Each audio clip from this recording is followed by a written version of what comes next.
Hello class 7। तो कैसे हैं आप सभी लोग। तो आज की इस वीडियो में हम देखेंगे क्लास 7 चैप्टर नंबर 1 पादपों में पोषण के क्वेश्चन आंसर्स। तो इस चैप्टर को आपने होप पढ़ लिया होगा। वैसे इतना टफ कोई चैप्टर नहीं है, अगर आपने पढ़ा होगा तो क्वेश्चन आंसर्स तो आप वैसे ही बताने वाले हो। तो ठीक है, तो यहाँ पर हम सबसे पहले इसके अभ्यास के अंतर्गत जो प्रश्न आते हैं उनको देख लेते हैं। तो यहाँ पर आप अपनी कॉपी और पेन उठाओ और चलो मेरे साथ क्वेश्चन आंसर्स को सॉल्व करने। तो यहाँ पर सबसे पहला क्वेश्चन है आपके पास, जीवों को खाद्य की आवश्यकता क्यों होती है। तो यहाँ पर आप लिखेंगे जीवों को उत्तर यानी कि जीवों को खाद्य की आवश्यकता निम्न कारणों से होती है। पहला कारण है यहाँ पर काम करने के लिए ऊर्जा की आवश्यकता होती है, ठीक है, और शरीर निर्माण के लिए और शरीर के टूट फूट की मरम्मत के लिए, इन सभी के लिए किसकी ऊर्जा की जरूरत होती है। और यहाँ पर है कोशिकाओं को नियमित ऊर्जा प्रदान करने के लिए। अब उसके बाद हम क्वेश्चन 2 देखते हैं, परजीवी एवं मृतजीवी में अंतर स्पष्ट कीजिए। तो यहाँ पर आप देखें परजीवी, आप टॉपिक लिखें, उसके बाद उसके बारे में लिखें। यहाँ पर ये अपना भोजन अन्य जीवों से प्राप्त करते हैं और परजीवी सामान्यतः परपोषी के शरीर के ऊपर या भीतर रहते हैं। तो यहाँ पर ये पॉइंट भी है। उसके बाद मृतजीवी लिखें आप, यहाँ पर आप लिखें मृतजीवी अपना पोषण जीवों के मृत और सड़े गले जैविक पदार्थ से प्राप्त करते हैं। फिर दूसरा यहाँ पर मृतजीवी मृत और किस चीज़ से, सड़े गले पदार्थों के ऊपर रहते हैं। तो ये इनके दो विशेषताएं हो जाएंगी। फिर आप क्वेश्चन 3 देखें, आप पत्ती, यहाँ पर है पत्ती में मंड, यहाँ पर पति की जगह पत्ती लिखें, पत्ती में मंड यानी कि स्टार्च की उपस्थिति का परीक्षण कैसे करेंगे। तो यहाँ पर आप देखो पत्तियों में या फिर पत्तियों, फिर यहाँ पर पातियाँ लिखा है, तो यहाँ पर आप लिखिए पत्तियों पर आयोडीन विलयन की बूंदें गिराकर हम मंड की उपस्थिति का परीक्षण कर सकते हैं। अब किस तरह से आप करेंगे, यहाँ पर देखो जब आयोडीन विलयन क्या होता है, विलियन, फिर यहाँ पे देखो यहाँ पर बहुत सारी मिस्टेक्स है, तो बिलियन की जगह पर आप विलियन करें। यहाँ पर विलियन मंड स्टार्च के संपर्क में आता है तो यह एक गहरा नीला रंग नागेर आता है, ठीक है। यहाँ पर गहरा नीला रंग यहाँ पर क्या होता है, यहाँ पर दिखता है आपको, ठीक है, नजर आता है। आप नागेर की जगह नजर लिखें यहाँ पर। फिर है प्रश्न 4 है यहाँ पर, हमारे पादपों में खाद्य संश्लेषण प्रक्रम का संक्षिप्त विवरण दीजिए। तो फिर यहाँ पर विवरण लिखा हुआ है, तो आप इनको जो मिस्टेक्स हैं छोटी मोटी वो मैं आपको बता देता हूँ, आप उनको सीधा कर लें यानी कि सही कर लें। फिर यहाँ पर पादपों में खाद्य संश्लेषण प्रकाश संश्लेषण की क्रिया द्वारा संपन्न होता है। फिर दूसरा पॉइंट है यहाँ पर प्रकाश संश्लेषण के दौरान, फिर यहाँ पर दौरान लिखा हुआ है, दौरान पत्ती की क्लोरोफिल युक्त कोशिकाएं क्या होती हैं, सूर्य के प्रकाश की उपस्थिति में कार्बन डाइऑक्साइड एवं जल से कार्बोहाइड्रेट का क्या करते हैं, संश्लेषण करती है। फिर आप देखो यहाँ पर प्रश्न 5 है, किसी प्रवाह चित्र की सहायता से दर्शाइए कि पादप भोजन के मूलभूत स्रोत होते हैं। तो आप यहाँ पर चित्र देखें, चित्र 1.2 पादप के मूलभूत स्रोत हैं। तो आप अपनी बुक के अंदर जो चित्र 1.2 है उसे आप देखें और उसे यहाँ पर आप बना सकते हो। फिर प्रश्न 6 आप देखो, यहाँ पर रिक्त स्थानों की पूर्ति कीजिए। कौ है यहाँ पर, क्योंकि हरे पादप अपना खाद्य स्वयं बनाते हैं इसलिए उन्हें डैश कहा जाता है। तो उन्हें क्या कहते हैं, हम उन्हें कहते हैं हम स्वपोषी, यानी कि वो अपना पोषण स्वयं करते हैं, हरे पेड़ पौधे। फिर यहाँ पर पादपों द्वारा संश्लेषित खाद्य का भंडारण डैश के रूप में किया जाता है, किसके रूप में, मंड यानी कि स्टार्च के रूप में, ठीक है। उसके बाद आप देखो यहाँ पर गौ है, प्रकाश संश्लेषण के प्रक्रम में जिस वर्णक द्वारा और यहाँ पर है सौर ऊर्जा संग्रहित की जाती है उसे क्या कहते हैं, हम क्लोरोफिल कहते हैं। तो यहाँ पर आप देखो क्लोरोफिल। फिर है अगला यहाँ पर घौ है, प्रकाश संश्लेषण में पादप वायुमंडल से डैश लेते हैं तथा डैश का उत्पादन करते हैं। तो यहाँ क्या लेते हैं, वो कार्बन डाइऑक्साइड लेते हैं तथा ऑक्सीजन का उत्पादन करते हैं। फिर आप यहाँ पर देखो, यहाँ पर सिर्फ कार्बन डाइऑक्साइड आपके लिए लिखा है यहाँ पर, तो आप पहले में लिखेंगे कार्बन डाइऑक्साइड और दूसरे में लिखोगे ऑक्सीजन का उत्पादन करते हैं ना, वो ऑक्सीजन तो उत्पाद करते हैं, ठीक है। उसके बाद यहाँ पर प्रश्न 7, निम्न कथनों में से संबंध, यहाँ पर है संबंध लिखा हुआ है, संबंध परिभाषित शब्द बताइए।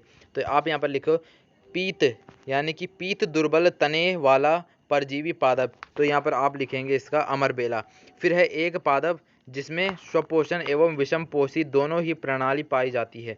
तो इसका आपका उत्तर होगा घटपर्णी। फिर गौ है, वे रंध्र जिनके द्वारा पत्तियों में गैसों का आदान प्रदान, या फिर पत्तियां लिखा हुआ है, तो यहाँ पर आप लिखिए पत्तियों में गैसों का आदान प्रदान विनिमय होता है। तो ये आप लिखोगे यहाँ पर है पर्ण रंध्र, है ना, जो रंध्र होते हैं पत्तियों पे। फिर यहाँ पर 8वां प्रश्न, सही उत्तर पर टिक का चिन्ह लगाइए। तो यहाँ पर आप देखो कौ है, अमरबेला उदाहरण है किसी, ठीक है, अमरबेला जो उदाहरण होता है वो किस चीज़ का उदाहरण है, स्वपोषी का, परजीवी का या फिर मृत जीवी का। तो आपका उत्तर यहाँ पर 4 ऑप्शन दिए गए, आपका उत्तर होगा, तो यहाँ पर आप खाओ देखो, इसका उत्तर आपका सही उत्तर है परजीवी का, ठीक है, वो एक परजीवी का उदाहरण है अमरबेला। फिर गौ है, कीटों को, यहाँ पर है पकड़ कर, तो यहाँ पर पकड़ कर की जगह आप देखो पकड़ कर अपना आहार बनाने वाले, तो यहाँ पर पकड़ कर की जगह होगा आपका पकड़ कर अपना आहार बनाने वाले पादप का नाम है यहाँ पर अमरबेला, गुड़हल, पर्ण, यहाँ पर है घटपर्णी या फिर गुलाब। तो आपका सही उत्तर होगा यहाँ पर घटपर्णी यानी कि पिचर पादप। फिर आप देखें आगे, प्रश्न 9 है, कॉलम ए में दिए गए शब्दों का मिलान कॉलम बी के शब्दों से कीजिए। कॉलम ए और कॉलम बी, तो यहाँ पर आप इसके उत्तर देखो। उत्तर में जाते हैं हम, तो यहाँ पर है क्लोरोफिल। क्लोरोफिल आपको पता है किस में होता है, पत्ती में होता है, तो यहाँ पर आप लिखें आईवी। तो आपका सही उत्तर ये मैंने आपको यहाँ मैच करके दिखा दिया है, ये होता है पत्ती में। फिर है यहाँ पर नाइट्रोजन, तो नाइट्रोजन यहाँ पर आप देखो, नाइट्रोजन जीवाणु यानी कि जो जीवाणु होते हैं वही तो नाइट्रोजन को फिक्स करते हैं, आपने पढ़ा होगा चैप्टर में। अमरबेल, अमरबेल क्या होता है, एक परपोषी होता है, तो यहाँ पर नहीं, परजीवी होता है अमरबेल, ठीक है, दूसरे जीवों पर रहता है।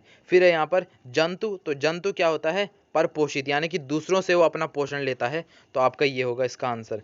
फिर है कीट भक्षी यानी कि जो कीड़े खाता है, ठीक है, तो वो आपने अभी देखा था ऊपर पिचर पर्ण, यहाँ पर घटपर्णी। उसके बाद आप यहाँ पर आगे देखो, प्रश्न 10 है यहाँ पर क्वेश्चन 10, निम्न कथनों में से सत्य एवं असत्य कथनों का चयन कीजिए। तो यहाँ पर पहला है, प्रकाश संश्लेषण में कार्बन डाइऑक्साइड मुक्त होती, तो ये तो आप समझ गए होंगे, ये गलत है। ऑक्सीजन मुक्त होती है, तो यहाँ पर आप लिखेंगे असत्य, ये देखो यहाँ पर असत्य है। फिर है ऐसे पादप जो अपना भोजन स्वयं संश्लेषित करते हैं मृत जीवी कहलाते, तो ये भी आपका सत्य है, ठीक है। फिर यहाँ पर प्रकाश संश्लेषण का उत्पादन प्रोटीन नहीं है, तो यहाँ पर आप देखो ये आपका गलत है यहाँ पर, तो यहाँ पर आप लिखोगे सत्य, तो नहीं आप ये आपका सत्य है, ठीक है। तो उसके बाद घौ देखते हैं हम, प्रकाश संश्लेषण, यहाँ पर घौ है, अभी हमने गौ किया था ऊपर से, तो यहाँ पर घौ देखो आप, प्रकाश संश्लेषण में सौर ऊर्जा का रासायनिक ऊर्जा में रूपांतरण होता है, तो आप यहाँ पर लिखोगे सत्य, क्योंकि वो जो सोलर ऊर्जा है, सौर ऊर्जा, उसी को तो पत्ती ग्रहण करती है, फिर उसे क्या करती है, रसायन ऊर्जा में परिवर्तित करती है। अब आप देखो सही विकल्प चुनिए, तो 11 क्वेश्चन है यहाँ पर, पादप के किस भाग द्वारा, यहाँ पर है द्वारा प्रकाश संश्लेषण हेतु वायु से कार्बन डाइऑक्साइड ली जाती है, तो यहाँ पर आप देखो रंध्र, रंध्र के द्वारा ही तो यहाँ पर ऑक्सीजन यानी कि कार्बन डाइऑक्साइड अंदर ली जाती है और ऑक्सीजन बाहर छोड़ी जाती है। फिर प्रश्न 12 है, वायुमंडल में मुख्यतः जिस भाग द्वारा पादप कार्बन डाइऑक्साइड प्राप्त करते हैं वह है जड़ या फिर तना, तो यहाँ पर आप जड़, यहाँ पर जड़ नहीं, यहाँ पर आपका आएगा जड़, तो इसका आपका सही उत्तर होगा पत्तियों का, ठीक है। पत्तियों का इस्तेमाल करते हैं वो किसको, कार्बन डाइऑक्साइड को ग्रहण करने के लिए।